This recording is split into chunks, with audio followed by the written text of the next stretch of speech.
Hello students, आज आपण wave optics या चॅप्टरमधले MCQ डिस्कस करणार आहोत. चॅप्टरची थेअरी संपलेली आहे आणि त्याच्यावरचे सॉल्व एक्झाम्पल जे आहेत ते तुम्हाला घरी सोडवायचे आणि सोडवलेले एक्झाम्पल सोडवत असताना जर काही अडचण आली तर ते तुम्ही विचारू शकता. आता क्वेश्चन फर्स्ट जो आहे आपल्या बुकमध्ये, तर त्याच्यामध्ये फर्स्ट क्वेश्चन जो आहे तो MCQचा आहे आणि आता आपण MCQ डिस्कस करूयात वेव ऑप्टिक्स या चॅप्टरमध्ये. तर हे जे MCQs आहेत ते फक्त डिस्कस करूयात आपण, तुम्ही ते लिहून काढा. आता आपण MCQ बघूयात. फर्स्ट MCQ काय आहे, तर फर्स्ट MCQ आहे which of the following phenomenon proves that light is transverse wave. Transverse wave असल्याचा कोणता फेनॉमेनॉन आहे हे आपल्याला विचारलेलं आहे. म्हणजे कशावरून आपल्याला एक्सप्लेन करता येतं ट्रान्सवर्स नेचर आहे ते. रिफ्लेक्शन, इंटरफरन्स, डिफ्रॅक्शन आणि पोलरायझेशन असे पर्याय आपल्याला दिलेले आहेत. तर रिफ्लेक्शन ऑफ लाईट ह्याच्यावरून आपल्याला काही एक्सप्लेन करता येत नाही की हा जो आहे तो ट्रान्सवर्स नेचरचा आहे म्हणून. त्यानंतर इंटरफरन्समध्ये पण फ्रिंजेस आहेत, ह्याच्यावरून पण एक्सप्लेन करता येत नाही. आपण जो एक्सपेरिमेंट केलेला आहे पोलरायझेशन एक्सपेरिमेंटमध्ये, आपण टर्मॅलाईन क्रिस्टलचा वापर करून क्रिस्टलच्या ॲक्सिसला पॅरलल असलेलेच फक्त इलेक्ट्रोमॅग्नेटिक वेव्हजमधले इलेक्ट्रिक फील्ड वेक्टर्स बाहेर पडतात आणि त्याच्यावरून आपण एक्सप्लेन केलं होतं की लाईट हा ट्रान्सवर्स नेचरचा आहे म्हणून. म्हणजेच याचा आन्सर काय येतं, तर polarisation. Now second MCQ is which property of light does not change when it travel from one medium to another medium. एका मीडियममधून दुसऱ्या मीडियममध्ये जात असताना कोणती प्रॉपर्टी चेंज होत नाही हे विचारलेले. काय दिलेले आहेत ऑप्शन आपल्याला, तर व्हेलॉसिटी, वेवलेंथ, ॲम्प्लिट्यूड आणि फ्रिक्वेन्सी. आता आपल्याला माहिती आहे की when light travels from one medium to another medium then it changes its path and its velocity also decreases. म्हणजे रेअररमधून जर डेन्सरमध्ये जात असेल तर व्हेलॉसिटी डिक्रीज होते हे आपल्याला माहिती आहे. मग जर समजा आता आपण इथं एक्झाम्पल घेऊयात. स्पीड ऑफ लाईट जो आहे आणि त्याचं वेवलेंथचं आणि त्याचं रिलेशन जे आहे ते रिलेशन काय आहे, तर हे जे रिलेशन आहे ते आहे C is equal to nu lambda. C म्हणजेच व्हेलॉसिटी ऑफ लाईट, लाईटची व्हेलॉसिटी आपण Cने दाखवतो.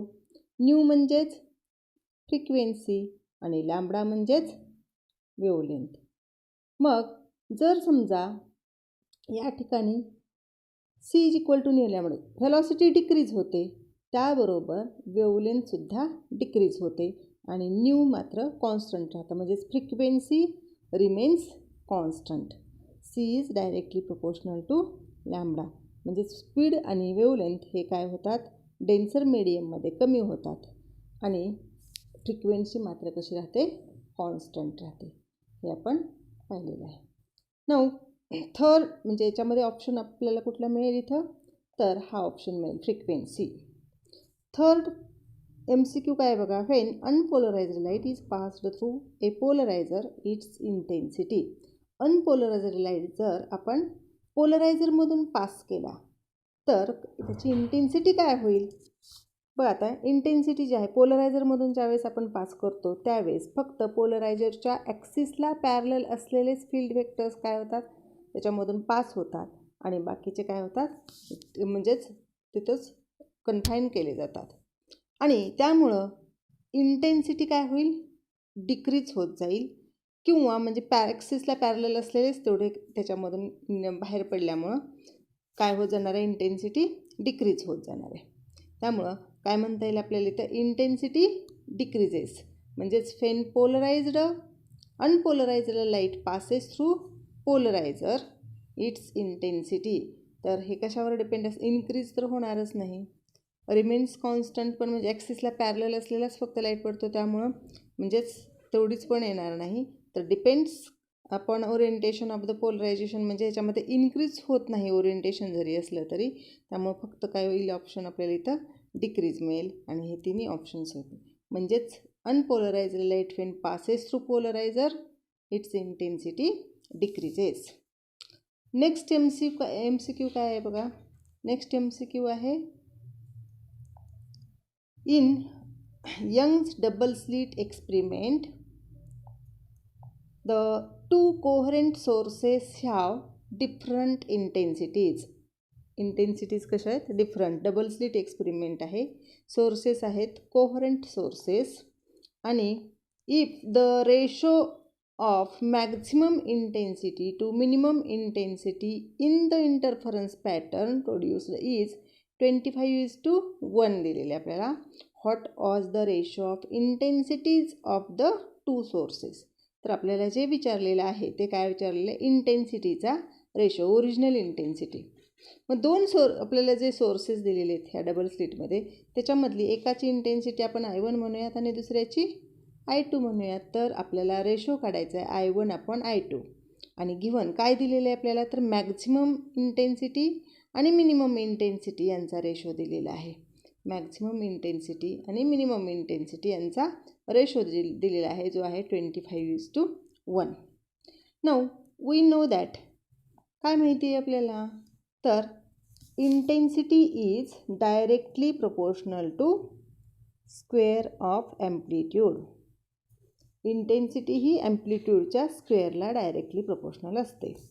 याच्यावरून आपल्याला मॅक्झिमम इंटेन्सिटी आणि मिनिमम इंटेन्सिटी यांचं रिलेशन आपण काढलेलं होतं आणि रेशो पण काढले होता. तर मॅक्झिमम इंटेन्सिटी काय येते, तर A1 + A2 ब्रॅकेट स्क्वेअर, आणि मिनिमम इंटेन्सिटी येते A1 - A2 ब्रॅकेट स्क्वेअर, जी आपल्याला दिलेली आहे. म्हणजे मॅक्झिमम इंटेन्सिटी आणि मिनिमम इंटेन्सिटी यांचा रेशो दिलेला आहे, म्हणजे 25:1. आता आपल्याला जर I1/I2 जर काढायचं असेल तर काय काढावं लागेल, मग I1 is directly proportional to A1 square येणार आणि I2 is directly proportional to A2 square. त्यामुळे A1/A2 ब्रॅकेट स्क्वेअर किंवा A1/A2 स्क्वेअर हा रेशो आपल्याला काढावा लागेल. पण आता इथं जो आहे तो A1 + A2 bracket square upon A1 - A2 bracket स्क्वेअरचा रेशो आपल्याला 25:1 मिळाले.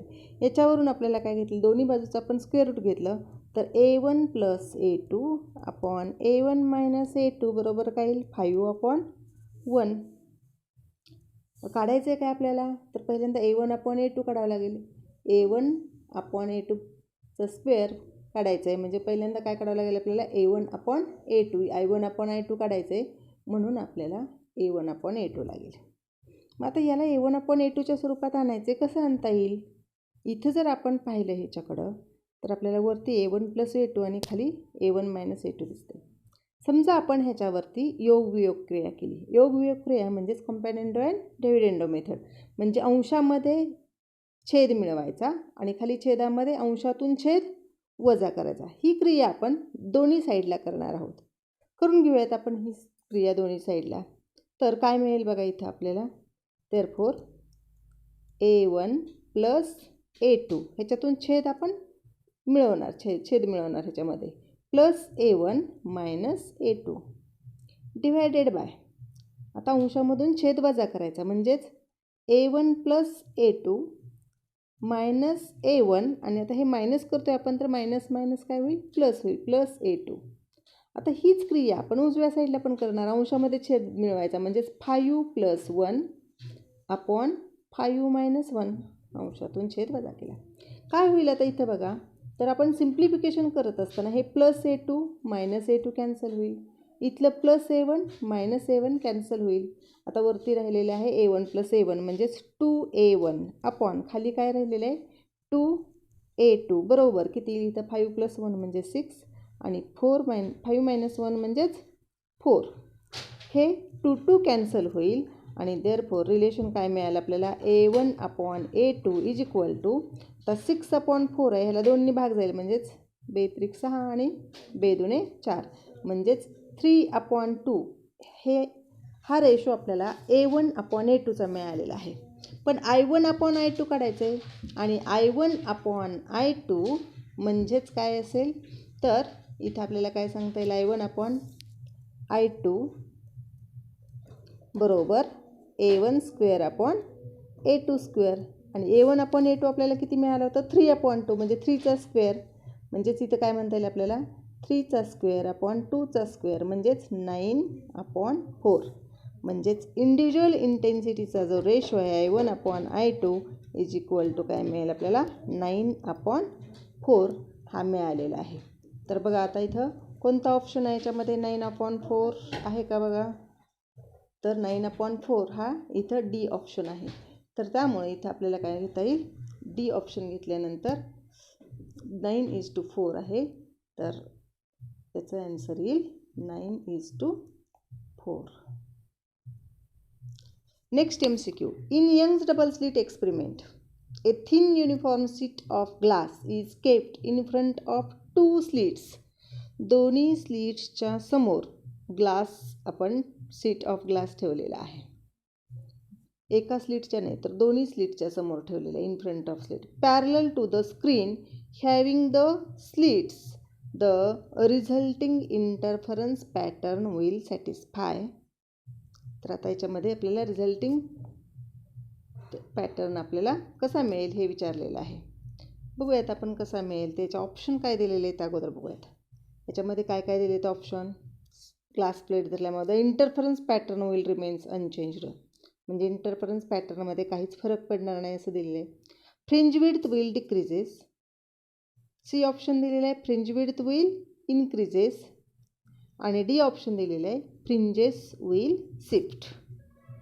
आता या केसमध्ये काय होईल हे आपल्याला बघावं लागेल. काय नेमका काय कशामध्ये फरक पडेल तो आपण बघूयात. यंग्स डबल स्लिट जो एक्सपेरिमेंट आहे तर त्या एक्सपेरिमेंटमध्ये इथं यंग्स डबल स्लिट एक्सपेरिमेंटमध्ये 2 सोर्स आहेत हे. तर 2 सोर्स S1 आणि हे S2चे आहेत. ह्याच्या एका सोर्ससमोर जर आपण ग्लास प्लेट धरली तर फ्रिंज पॅटर्न स्लिट होतो हे पाहिलं होतं आपण.